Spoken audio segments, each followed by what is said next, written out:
Welcome दोस्तों। आज देखेंगे लापारोटोमी इंस्ट्रूमेंट सेट्स, जो जनरल सर्जरी इंस्ट्रूमेंट सेट का इम्पोर्टेंट ब्रांच है और इम्पोर्टेंट पार्ट है। लापारोटोमी का मतलब क्या है? अगर एब्डोमिनल कैविटी में कुछ भी अगर इंजरी हुआ है, वहां पर सर्जिकल ओपनिंग किया जाएगा for major surgery, for diagnosis और प्रिपेरेशन ऑफ मेजर सर्जरी। उसको बोलते हैं लापारोटोमी। ओके, अगर चैनल को आपने सब्सक्राइब नहीं किए तो सब्सक्राइब कर दीजिए, लाइक कीजिए, कमेंट कीजिए। चलो दोस्तों, देखते हैं लापारोटोमी इंस्ट्रूमेंट सेट में कौन कौन सा इंस्ट्रूमेंट रहता है।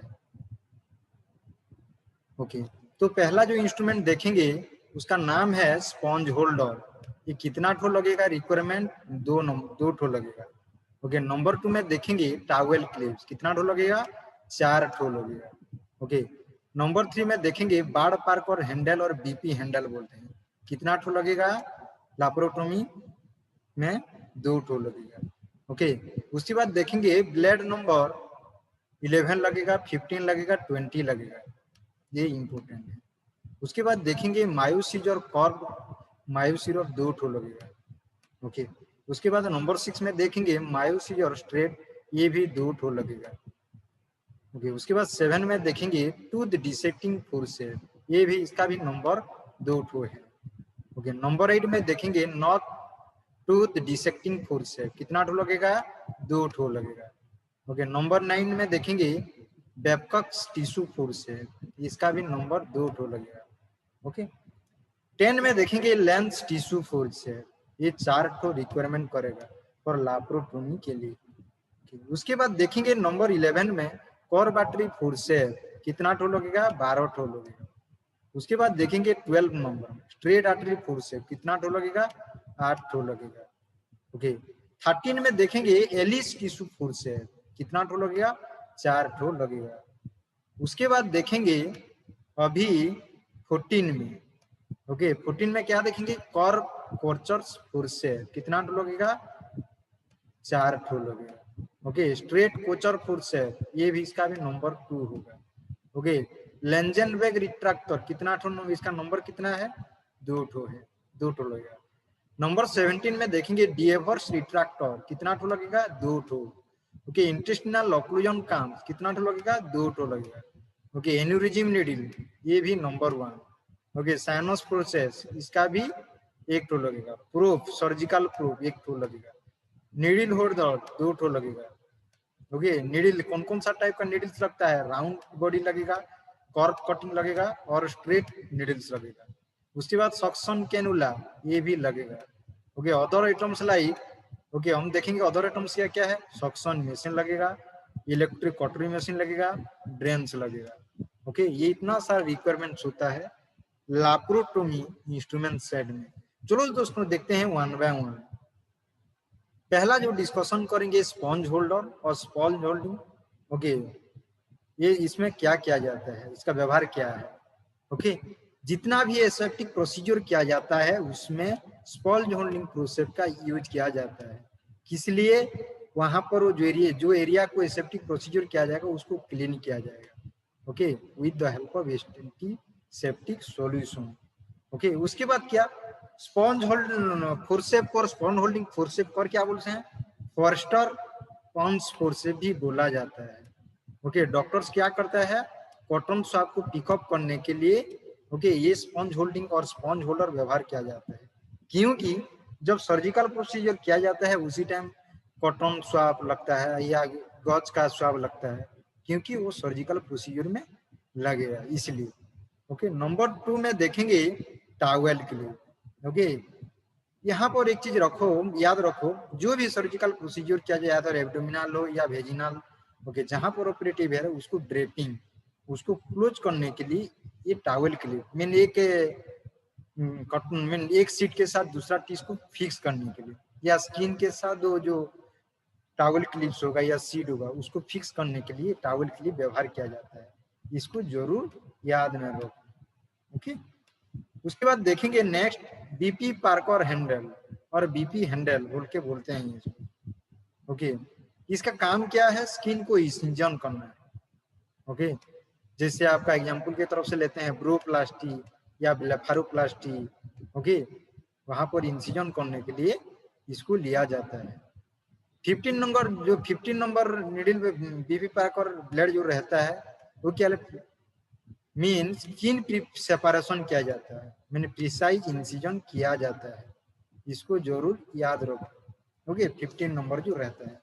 उसके बाद देखते हैं जो 11 नंबर ब्लेड रहता है, बीपी पार्कर हैंडल रहता है, ये क्या किया जाता है, पेनेट्रेटिंग इंसिजन किया जाता है, मीन इंसिजन मेकिंग किया जाएगा। ओके, वहां पर अगर कुछ एब्सिस वगैरह है तो उसको ड्रेनेज करने के लिए। ओके, ये इसका इंपोर्टेंस है। उसके बाद देखेंगे ब्लेड नंबर। ओके, देखो blade number 11। Okay, blade number देखो ये 11 है। ओके, उसके बाद 15 नंबर देखो, ये 15 नंबर है, ये 20 नंबर है। ओके, इसका बारे में हम देखेंगे। 15 नंबर अगर देखते हैं इसका बारे में, ओके, ये 15 नंबर जो होते हैं स्मॉल कॉर्ड होता है, ओके, कटिंग एज होता है। ये मोस्ट पॉपुलर ब्लेड है, किस लिए, क्योंकि मेकिंग शॉर्ट और प्रिसाइज इंसिजन करने के लिए। Okay, variety of surgical procedure okay करने के लिए इसको व्यवहार किया जाता है। जैसे अगर एग्जांपल लेंगे सीवासियस सिस्ट, ओके, और कोरोनरी आर्टरी को अगर ओपनिंग किया जा रहा है तो 15 नंबर ब्लेड यूज किया जाएगा। उसके बाद देखेंगे नंबर 11 ब्लेड, ये है आपका नंबर 11 ब्लेड।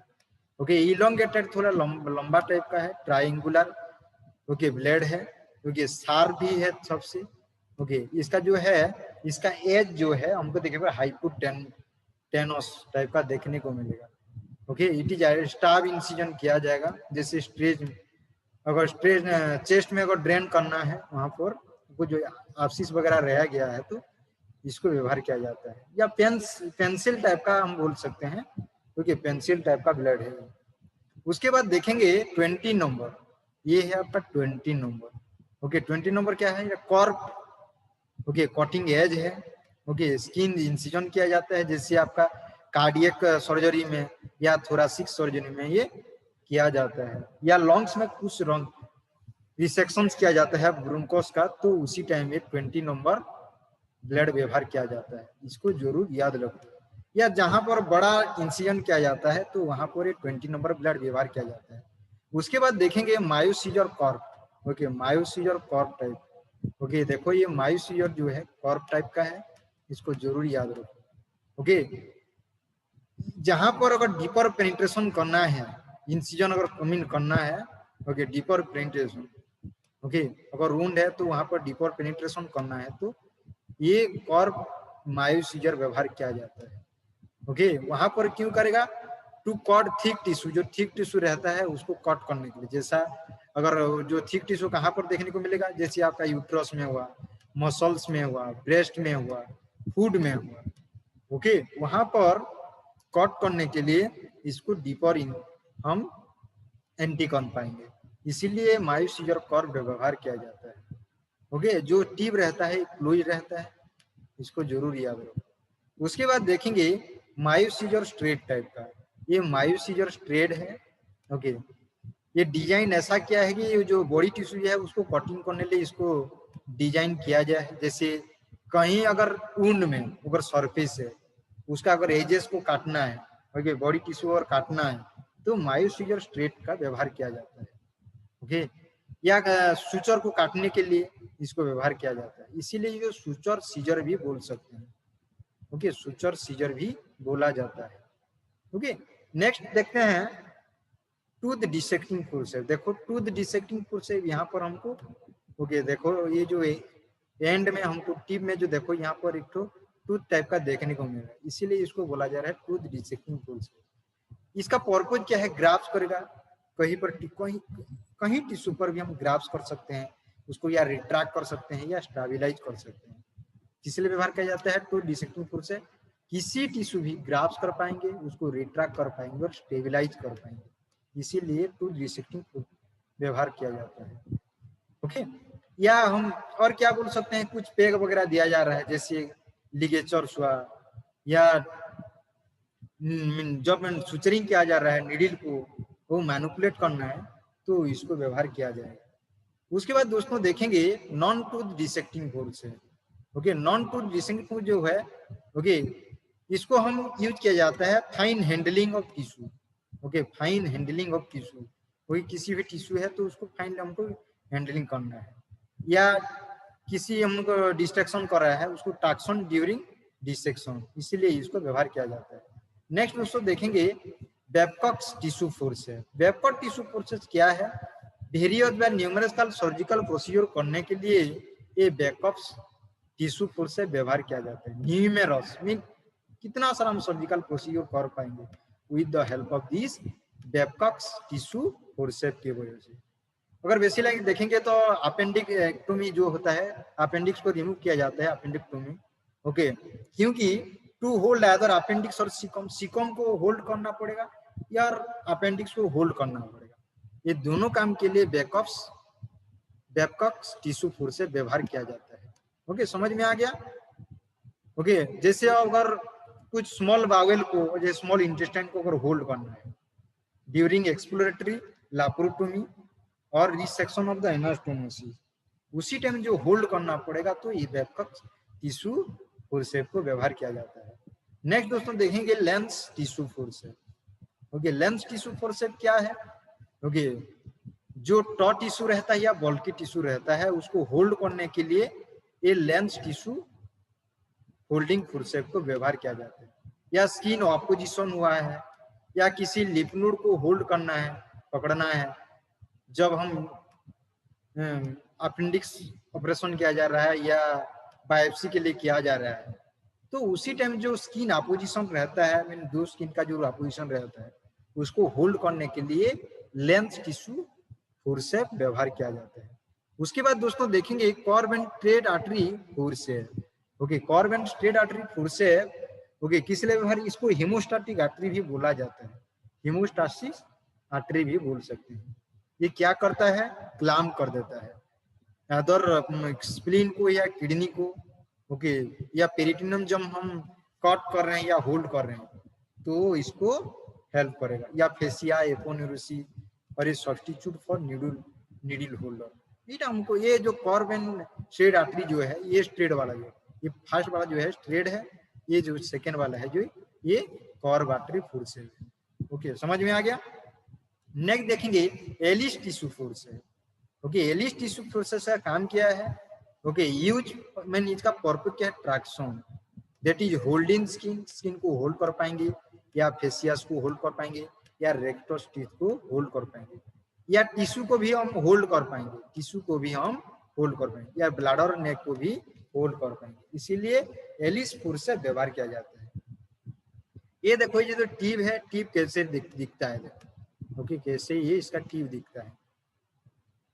उसके बाद देखेंगे कोचर्स कर्व आर्टरी फोर्स है। ओके, किस लिए व्यवहार किया जाता है? जब हम ये किस लिए? यूज ड्यूरिंग सर्जरी, सर्जरी के टाइम में व्यवहार किया जाता है, क्योंकि उसी टाइम वो आर्टरी को कंप्रेस करना है या क्लैंप करना है या सिलिक करना है ब्लड वेसल को, या आर्टरी को होल्ड आउट करना है। तो कौन करता है? कोचर्स कर्व आर्टरी फोर्सेप करता है। देखो ये याद रखो। उसके बाद देखेंगे कोचर स्ट्रेट आर्टरी फोर्स है। ओके, इसको हीमोस्टैटिक फोर्स भी बोल सकते हो। ओके, ये स्ट्रेट वाला है। ओके, हीमोस्टैटिक फोर्स भी बोल सकते हो। ओके, इसका काम क्या है? ओके, इसके लिए ट्रॉट स्ट्रक्चर जैसा रहता है, जैसे पाम हुआ, सोल हुआ, स्काल हुआ। ओके, उसको पकड़ने के लिए, यहाँ ब्लीडिंग होते हैं उस टाइम को, तो उसको पकड़ने के लिए इसको व्यवहार किया जाता है। ओके, समझ में आ गया? नेक्स्ट देखेंगे Langenbeck retractor. Langenbeck retractor simple handheld instrument है और फ्लैट ब्लेड है। देखो फ्लैट ब्लेड हमको देखने को मिलेगा। ओके, इसको जरूर याद रखो। ओके, ये टेम्पोररी रिट्रैक्शन किया जाता है, जो सॉफ्ट टिश्यू रहता है उसको टेम्पोररी रिट्रैक्शन किया जाता है। ओके, या उसको किसी भी ऑर्गन को मूव करना है या होल्ड करना है सर्जिकल साइट पे, तो ये लेंजेनबेक रिट्रैक्टर व्यवहार किया जाता है। नेक्स्ट देखेंगे दोस्तों डिएवर रिट्रैक्टर क्या है। डिएवर रिट्रैक्टर एक तो देखो लार्ज है, हैंडहेल्ड रिट्रैक्टर है। ओके, किस लिए व्यवहार किया जाता है? ओके, जो भी एब्डोमिनल सर्जिकल प्रोसीजर हो रहा है या थोरासिक सर्जिकल प्रोसीजर हो रहा है, तो एब्डोमिनल वाल को, एब्डोमिनल वाल को होल्ड बैक करना है, उसको पकड़ के क्या करना है? होल्ड बैक करना है, उसको बैक को निकालना है, बैक को लाना है। तो डीएवर रिट्रैक्शन व्यवहार किया जाता है। इसको जरूर याद में रखो। उसके बाद दोस्तों देखेंगे और क्या इसका यूज है। क्योंकि किसी ऑर्गन को मूव करना है कि वहां से थोड़ा अलग साइड को लेना है सर्जिकल साइड के, तो डीएवर्स रिट्रैक्टर व्यवहार किया जाता है। उसके बाद देखेंगे इंटेस्टिनल ऑक्लूजन प्लान। ओके, देखो इंटेस्टिनल ऑक्लूजन काम को इंटेस्टिनल फोर्स से भी बोल सकते हैं। क्या बोल सकते हैं? इंटेस्टिनल फोर्स से बोल सकते हैं। ओके, इंटेस्टाइन में या ब्लड इंटेस्टाइन में जो लुमेन है उसको ऑक्लूड करना है तो ये इंस्ट्रूमेंट व्यवहार किया जाता है। ओके, या वहां पर जो ब्लड वेसल है उसको ऑक्लूड करना है तो ये इंटेस्टिनल ऑक्लूजन क्लैंप व्यवहार किया जाता है। ओके, और डेलिकेट स्ट्रक्चर से उसको तो मीन डेलिकेट स्ट्रक्चर से तो वहां से उसको क्या करना है? ऑक्लूड कर देना है। तो इसका काम ये है। उसके बाद देखेंगे aneurysm needle. Okay, aneurysm needle जो है, ओके, ये सुचरिंग में यूज फॉर सुचरिंग या किसी चीज को पंक्चरिंग का ऑर्गन, किसी स्ट्रक्चर को पंक्चरिंग करना है या लिगेचर्स को गाइड करना है तो ये व्यवहार किया जाता है एन्यूरिज्म नीडल व्यवहार का। इसका टिप देखो। ओके, जो इसका नीडल जो है उसका जो पॉइंटेड है वो ब्लॉन्ड है, ब्लॉन्ड टाइप का है। कर्व नीडल है, देखो कर्व नीडल देखने को मिल रहा है। ओके, समझ में आ गया। उसके बाद देखेंगे साइनस फोर्स है। ओके, साइनस फोर्स से किस लिए व्यवहार किया जाता है? मैक्सिलोफेशियल सर्जरी के लिए या प्लास्टिक सर्जरी के लिए। और एंटी सर्जन क्या करेगा? किसी भी साइनस में अगर पैक देना है या किसी फॉरेन बॉडी को निकालना है, ओके, या किसी ड्रेन इंसर्ट करना है नाजल एंड ओरल कैविटी में तो ये नाजो साइनस फोर्स से व्यवहार किया जाता है। इसको जरूर याद रखो। उसके बाद दोस्तों देखेंगे सर्जिकल प्रोब्स। ओके, देखो different types of surgical probes. एक तो ये नेक्स्ट वन, ये देखो नेक्स्ट वन, देखो different types of surgical probes हमको देखने को मिलेगा। ये सर्जिकल प्रोब्स का काम क्या है? जो भी टिश्यू हो उसको मैनिपुलेट करेगा और किसी भी नोड्स होगा उसको आइडेंटिफाई कर पाएंगे, या किसी भी बायोलॉजिकल मटेरियल्स अगर सर्जरी के टाइम्स को हम क्या कर पाएंगे? आइडेंटिफाई कर पाएंगे सर्जिकल प्रोब्स की हेल्प में। ओके, उसके बाद दोस्तों देखेंगे नीडल होल्डर। ये नीडल होल्डर क्या है? ये हेमोस्टेट टूल है। ओके, क्या करेगा? ये नीडल को होल्ड करेगा ड्यूरिंग सर्जिकल ऑपरेशन के टाइम। उसके बाद दोस्तों देखेंगे सक्शन कैनुला। देखो ये different types of suction cannula available in the market. Okay, according to the need हम इस हिसाब से हमको सक्शन कैनुला चाहिए। ये जो एक मेडिकल इंस्ट्रूमेंट है, जब ये किस लिए व्यवहार किया जाता है? ये व्यवहार किया जाता है ऑपरेशन फील्ड में। क्योंकि एंडोस्कोपिक प्रोसीजर में क्या सर्जन जो ब्लीडिंग पॉइंट्स रहेगा उस वहां पर वो जो रहेगा उसको निकालने के लिए। ओके, इसीलिए सक्शन कैनुला व्यवहार किया जाता है। या laparoscopic suction irrigation cannula, okay, is not intended for use except as indicated. Okay, mean जो भी ये सक्शन कैनुला जहां पर अगर एंडोस्कोपिक प्रोसीजर हो गया, ओके, या सर्जन किसी भी ब्लीडिंग पॉइंट में इसको यूज कर सकता है। तो that depends on the condition and the situation and the operation बोल सकते हैं। उसके बाद दोस्तों देखो ये सक्शन मशीन है। ओके, कहीं पर अगर क्लियर करना है, ब्लड अगर है कैविटी में या किसी ऑपरेशन प्रोसीजर में ब्लड है, सलाइवा, वोमिटिंग या अदर सिक्रेशन है पेशेंट का, ओके, तो वहां पर इसको क्या निकालने के लिए सक्शन मशीन व्यवहार किया जाता है। पल्मोनरी एस्पिरेशन हुआ गया, mean prevent pulmonary aspiration which can lead to lung infection. Okay, pulmonary जो एस्पिरेशन कर देते हैं कभी कभार लंग्स को चला जाता है सिक्रेशन, उसको प्रिवेंट करने के लिए ये सक्शन मशीन व्यवहार किया जाता है। और आप बोल सकते हैं इसको लंग इन्फेक्शन को नहीं होने के लिए इसको व्यवहार किया जाता है। उसके बाद दोस्तों देखो इलेक्ट्रोकॉटराइजेशन और इलेक्ट्रोकॉटरी मशीन इसको बोल सकते हैं, कॉटरी मशीन भी व्यवहार बोल सकते हैं। ओके, अगर हार्मफुल टिश्यू है या अनवांटेड टिश्यू है उसको रिमूव करने के लिए इलेक्ट्रोकॉटराइजेशन मशीन व्यवहार किया जाता है। ओके, किसी भी ब्लड अगर ब्लीडिंग ज्यादा हो रहा है सपोज, ओके, मीन छोटा ब्लड वेसल हुआ या कैपिलरी में ब्लीडिंग हो रहा है, उसको क्या करें? कॉटराइज कर देंगे, बर्न कर देंगे या सील कर देंगे, जिसके वजह से और क्या नहीं होगा? ब्लीडिंग नहीं होगा। तो इसीलिए आप लोगों को ये इलेक्ट्रिक कॉटरी मशीन को जरूर याद रखो। ओके, और इसको बोल सकते हैं ब्लीडिंग कहीं पर भी अगर सर्जरी प्रोसीजर में अगर इंजरी में हो रहा है उसको ब्लीडिंग को बंद करने के लिए ये कॉटराइजेशन किया जाता है। ओके, और ये सेफ प्रोसीजर है, कुछ भी इसमें कॉम्प्लिकेट नहीं है। दोस्तों देखो ड्रेन ये, ओके, ड्रेन किसी पर अगर कैविटी में अगर वुंड में ओके, सर्जिकल प्रोसीजर किया गया है, किसी भी अगर वुंड हुआ है, केविटी हुआ है, वहां पर जो फ्लूइड रहेगा जो निकालने के लिए ये ड्रेन व्यवहार किया जाता है। ओके, ये देखो ये ट्यूब लाइक स्ट्रक्चर है। Okay, tube like structure weak है। ओके, क्या करेगा इसमें, ये फ्लूइड को क्या करेगा वहां से एलाउ रिलीज करेगा, जो कॉन्फाइंड एरिया है जहां पर एक्चुअली सर्जरी हुआ है, केविटी हुआ है या वुंड है, वहां से क्या करेगा ये आके इसमें रह जाएगा। ओके, समझ में आ गया। ये देखो डिफरेंट टाइप्स ऑफ नीडल है, राउंड नीडल है देखो। ओके, हाफ कॉर्ब है, कॉर्ब राउंड है देखो ये। ओके, ये स्ट्रेट टाइप का नीडल है। ओके, डिफरेंट टाइप में जो स्ट्रेट नीडल होता है, okay, mean suturing easily accessible tissue. Okay, जहां पर हम इजीली एक्सेसिबल कर सकते हैं जो टिश्यू को, तो वहां पर ये स्ट्रेट नीडल व्यवहार किया जाता है। ओके, देखो डिफरेंट टाइप्स ऑफ नीडल हम देखेंगे। या जो जितना भी हम लाप्रोस्कोपी में स्किन क्लोजर किया जाता है तो व्यवहार किया जाता है। Okay, core portion passes through tissue easily harp cut needle, जो कॉर पोर्शन रहता है उनमें हार्प कट नीडल व्यवहार किया जाता है। ओके, जो कॉर नीडल रहता है उसका काम क्या है, okay, predictably needle turn out from tissue, इसके लिए व्यवहार किया जाता है। थैंक यू दोस्तों, चैनल को अगर उन्होंने सब्सक्राइब नहीं किया तो सब्सक्राइब कीजिए, क्योंकि ये जो नर्सिंग विद विनोद सर का यूट्यूब चैनल में आप लोगों को इम्पोर्टेंट इन्फॉर्मेशन मिलता रहेगा, ऐसा टाइप का वीडियो मिलता रहेगा, जरूर सब्सक्राइब कीजिए। Thank you.